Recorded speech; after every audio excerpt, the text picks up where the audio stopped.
प्रचलित बौद्ध ध्यान विधि विपश्यना सम्बन्धी महत्त्वपूर्ण जानकारीहरू।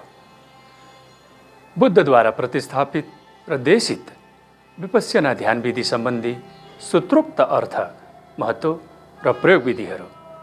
दीर्घनिकाय महासतिपट्ठान सूत्रको पाली भाषामा यस्तो उल्लेख गरिएको छ। अनित्यादि वशेन विविधेन आकारेण विशेषेण पश्यति इति विपश्यना। यसको नेपाली अर्थ हो अनित्य आदि, अर्थात् आदि भनेको दुःख र अनात्म सत्यलाई विविध प्रकार लिएर आकारमा विशेष रूपले देख्नु र अनुभूत गर्नुलाई नै पाली भाषामा विपश्यना र संस्कृतमा विपश्यना भनेर भनिन्छ। केका लागि विपश्यना र समताको दैनिक अभ्यास गर्नुपर्दछ त मानिसले? दुःखमुक्ति, सत्य अनुभूत, सत्यहरूलाई जान्नका लागि र निर्वाण धर्म या मोक्ष जस्तो परम पद प्राप्तिको लागि। विपश्यना साधना विधि सम्बन्धी संस्कृतमा एउटा मूल्यवान श्लोक छ। श्वास प्रश्वास र योगं वेदनानां निरीक्षणं समता भावनां यत्र विपश्यना च धर्मिका।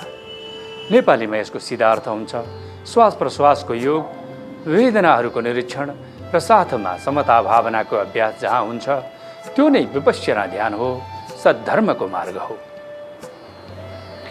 अब विपश्यना र समताको महत्त्व, तिनीहरूको छुट्टा छुट्टै अर्थ र एक अर्कासँगको अन्तर सम्बन्धको बारेमा पनि केही कुराहरू जानिराखौँ। यी दुवै बौद्ध साधना विधिहरू समता र विपश्यना, समता जागरुकता र समनता अवेरनेस एन्ड इक्वानिमिटी हो भने विपश्यना राम्रोसँग जस्ताका तस्तै हेर्ने, बोध गर्ने हो। खासमा समता र विपश्यना दुई भिन्ना भिन्नै भनिए तापनि एउटै सिक्काको दुईवटा पाटो, the two aspects of the same coin हो भनेर बुझ्नुपर्दछ। जसरी चरालाई उड्नका लागि दुईवटा पखेटा र गाडालाई गुड्नको लागि दुईवटा पाङ्ग्राहरू जत्तिकै महत्त्वपूर्ण हुन्छ र दुवै पखेटाहरू र दुवै पाङ्ग्राहरू बराबर साइज र शक्तिको हुनुपर्दछ, तब मात्र आकाशमा माथि माथिसम्म उडान भर्न सकिन्छ, टाढा टाढासम्म गुड्न सकिन्छ। त्यसैले समता र विपश्यनालाई एकैसाथ भावना वा साधना गर्न सकेमा मात्र ध्यानको गहिराइमा प्रवेश सहज भएर आउँछ अनि दुःख, तनाव र अवसादहरूबाट पनि मुक्ति मिल्दछ। चित्त शुद्ध हुने र संस्कार क्षय हुने जस्तो प्रक्रिया सुरु हुन थाल्दछ। विपश्यना ध्यान भावनाको अभ्यासमा मुख्य 5वटा कुराहरूमा अभ्यासरत र ध्यान पुर्याउनु पर्दछ। समता, इक्वानिमिटी, समभाव कायम गर्न सकिएन भने मन वा चित्तको एकाग्रता र शान्ति खलबलिन्छ, बरालिन्छ र स्वभाव अनुसार सुखद वेदना भएमा भित्रभित्रै राग उत्पन्न गर्ने, क्रेभिङ जगाउने, आसक्ति जगाउने र दुःखद वेदना भएमा द्वेष वा वितृष्णा, एभर्सन जगाउने काम सुरु भई संस्कारहरूको निर्माण हुन थाल्दछ। ध्यान लाग्दैन, एकाग्रता भङ्ग हुन्छ, मनमा कुराहरू खेल्न थाल्दछन् र मुख्य कुरा भनेको स्वयंको केन्द्रबाट टाढा गइन्छ, शान्ति र आनन्दको अनुभूति हुन सक्दैन।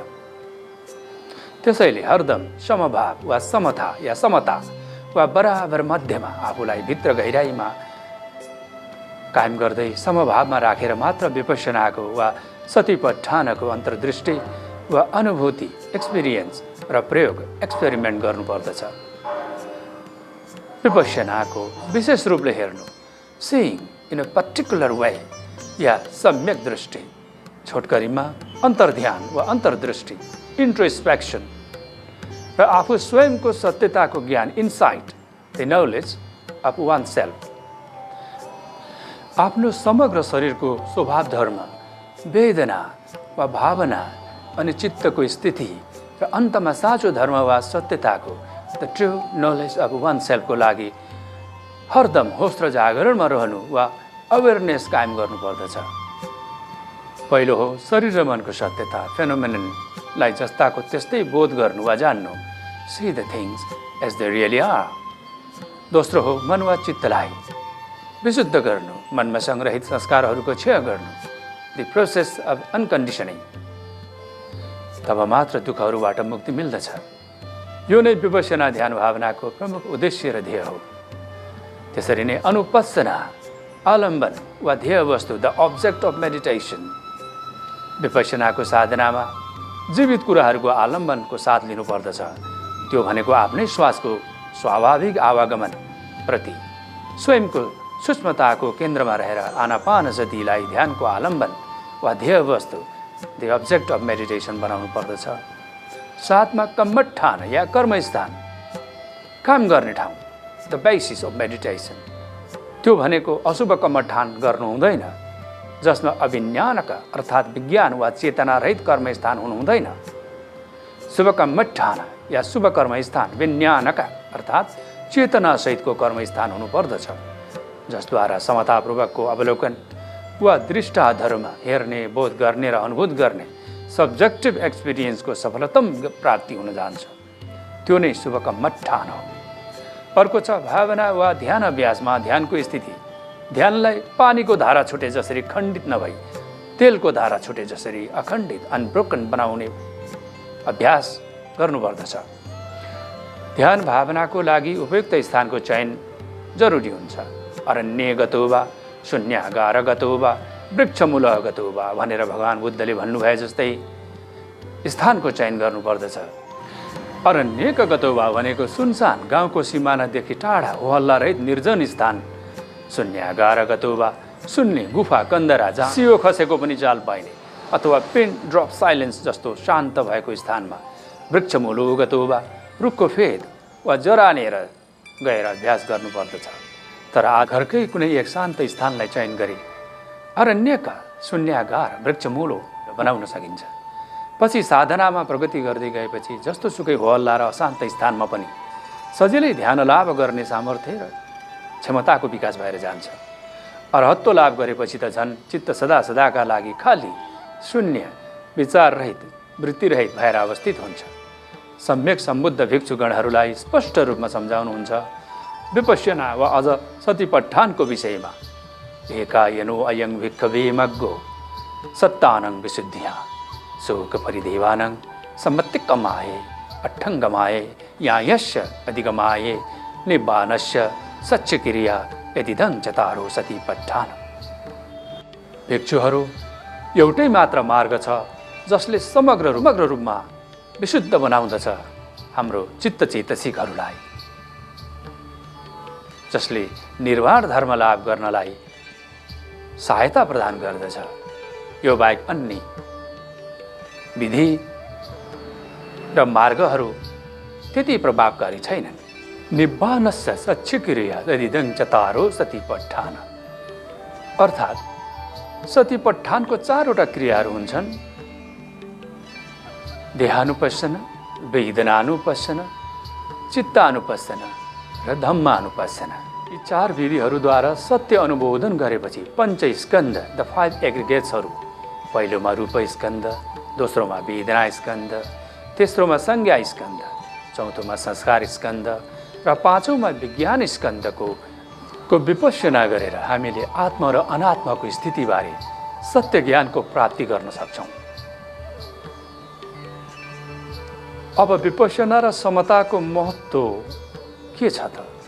समता र विपश्यना ध्यान विधिको अवलम्बन र जागरुकताले वर्तमान क्षणमा उत्पन्न हुने घटनाका वास्तविक प्रकृतिहरूलाई स्पष्ट रूपमा देख्न सकिने, अनुभूत गर्न सकिने, जसद्वारा अन्तर्दृष्टिको विकास भएर जान्छ। यसमा कुनै प्रकारको जोड घटाउ, हिसाब किताब आदि केही पनि नगरी जस्ताको त्यस्तै बाहिरबाट आफूले केही नथोपरिकन, आफ्नो प्रकारले निर्णय नगरिकन आफ्नो विचार भावना र अनुभवहरूमा चित्त एकाग्र बनाएर जे छ जस्तो छ अथवा try to see everything as it is भने जस्तै ध्यानमग्न भन्दा पनि बोधपूर्ण भएर वर्तमानमा रहने अभ्यास गर्नु हो भनेर बुझ्नुपर्दछ। न भूतकालको विचार र परिदृश्य, न त भविष्यकालको कल्पना आदिमा रम्नु हुँदैन। त्यसरी नै समता वा समानता या इक्वानिमिटीको साधनाले व्यक्तिलाई विभिन्न खाले जीवनको उतार चढावहरूबाट एक शान्त, स्थिर र सन्तुलित मनस्थितिको अवस्थाको प्राप्ति हुन जान्छ भनेर बुझ्नुपर्दछ। होस र बोध वा जागरुकता सघन हुने हुनाले अन्तर्दृष्टि र प्रज्ञाको उदय हुन जान्छ, जसले सबै अनुभवहरूको अस्थायी र संस्कारगत प्रकृतिहरूलाई हेर्न र अनुभूत गर्न मद्दत मिल्दछ। यो अन्तर्दृष्टि वा इन्साइटले साधक या योगीलाई थाहा हुन्छ कि सुख र दुःख, मान र अपमान, प्रशंसा र दोष या निन्दा सबै क्षणिक र सतै हुन् भनेर, साथै प्रमादी भएर कडा प्रतिक्रिया जनाउन सकिँदैन। समता या समानताको साधनाले साधकलाई जीवनको परिवर्तनशील परिस्थितिहरूलाई सहज रूपमा ग्रहण गर्ने शक्ति र सामर्थ्यता प्राप्त हुन जान्छ। शान्त र सन्तुलित मानसिक अवस्था र सम्यक मानसिकता र द राइट माइन्डसेटको विकास भएर जान्छ।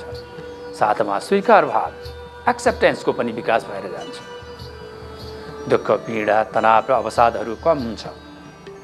शान्त, सौम्य, विश्रामपूर्ण मनको स्थितिको लागि विपश्यना र समता, जागरुकता र समानता यो दुवैको त्यत्तिकै महत्त्वपूर्ण भूमिका रहेको हुनाले ध्यान साधना गर्ने साधक वा योगीहरूले सदा मनको उपस्थिति वा अप्रमादी अवस्था, प्रेजेन्स अफ माइन्ड अनि हेराइ र बुझाइमा स्पष्टता, क्ल्यारिटी अफ माइन्ड र सन्तुलित मनस्थिति, ब्यालेन्स माइन्ड, जेमा पनि टाङ अडाइहाल्नुपर्ने, बोलिहाल्नुपर्ने, प्रतिक्रिया गरिहाल्नुपर्ने जस्तो काँचो र आलो मनको स्वभाव अथवा रिएक्टिभ नेचर अफ माइन्डमा पनि मनज्ञ नियन्त्रण र सुधार भएर आउँछ।